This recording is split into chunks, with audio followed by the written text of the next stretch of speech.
très attendu au sein de l'opinion. Le procès des deux jeunes arrêtés et accusés d'outrage au chef de l'État par le biais d'une vidéo sur TikTok a eu lieu cet après-midi devant le tribunal de première instance de Lomé, devant des leaders politiques dont Robert Daté du Comité d'action pour le renouveau, car, Madame Brigitte Adjamabo-Johnson de la Convention démocratique des peuples africains, CPA, et de la dynamique pour la majorité du peuple, DMP, de la société civile dont Prof David Doss du Front citoyen Togo debout, FCTD, et un grand public qui a fait le déplacement du palais de justice de Lomé. Les deux jeunes gens, Fousseni Abibou, 24 ans et apprenti, et Wake Kofi Blaise, 21 ans, élève en classe de première, sont en effet accusés d'outrage envers les représentants de l'autorité publique, particulièrement le chef de l'État Faure Gnassingbé. En d'autres termes, il leur est reproché d'avoir proféré des insultes à son encontre. À la barre, le moins que l'on puisse dire, c'est que les prévenus gardés dans un premier temps au service central de recherche et d'investigation criminelle, SCRIC, puis à la prison civile de Lomé ont reconnu les faits à eux reprochés et imploré la clémence du juge. Sur l'élément vidéo incriminé, les propos des jeunes transcrits ont été lus au cours de l'audience. Le procureur représentant le ministère public a accentué son réquisitoire sur 3 aspects, à savoir, le fait pour les accusés de rappeler au chef de l'État qu'il y a la mort, de relever qu'il se croit plus intelligent que les Togolais, bref de l'insulter, et requise une peine de 6 mois d'emprisonnement assorti ou non de sursis à leur encontre. À toutes ces accusations, les deux jeunes hommes ont répondu avoir fait agi par insouciance et demandé pardon pour ces offenses. Au regard de la sensibilité de l'affaire, les prévenus ont bénéficié d'une mobilisation forte et spontanée des avocats, au nombre de 7, parmi lesquels Médodji Apevon, Claude Amegan, Zée Ajavon, et l'OMCPA de ... Si dans l'ensemble, les conseils ont reconnu les écarts de langage des prévenus et requis la clémence du juge à l'encontre, ils ont néanmoins relevé les nombreux vices de procédure et autres failles du dossier.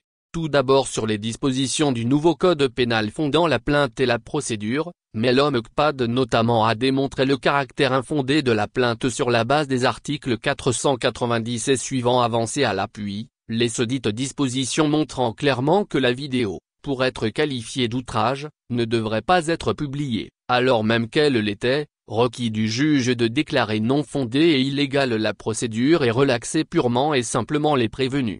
À sa suite, ses autres confrères de la défense sont venus insister sur l'inexistence d'insultes de la part des prévenus, relever qu'ils ont juste partagé une opinion de la majorité des citoyens, déjà payé leur insouciance par les jours passés en prison, bref plaider leur cause et en appeler au sein du droit du juge. Après quelques minutes de suspension de l'audience pour délibération, le président de l'audience a livré le verdict, 6 mois d'emprisonnement avec sursis. Effet induit, les deux jeunes gens recouvrent leur liberté. Ce sont des adolescents.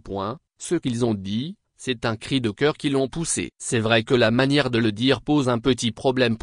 Ce qu'ils ont dit et qui est la vérité intrinsèque. Je l'aurais dit d'une autre manière. C'est ce que nous avons plaidé en demandant au juge d'être clément. C'est vrai qu'il y a des aspects juridiques qui ont été soulevés, notamment l'article 490 pour asseoir la poursuite. Même s'ils ont été condamnés à 6 mois. L'essentiel pour nous est que ces enfants recouvrent leur liberté aujourd'hui puisque la peine a été assortie de sursis, a déclaré Médodji Apevon, l'un des avocats, au terme du procès.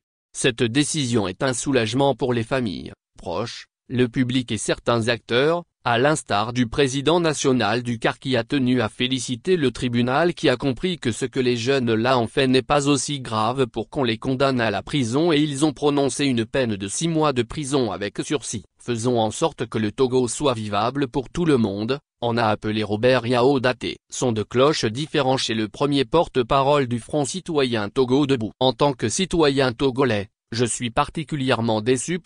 Ces enfants viennent d'écoper de 6 mois avec sursis, pourtant les avocats viennent de démontrer qu'il n'y avait aucune disposition légale qui pouvait constituer un fondement juridique pour que ces enfants se retrouvent en prison. Le juge a manqué de courage. Il a essayé de couper la poire en deux et faire en sorte que les enfants puissent rentrer chez eux, a indiqué Prof David Doss.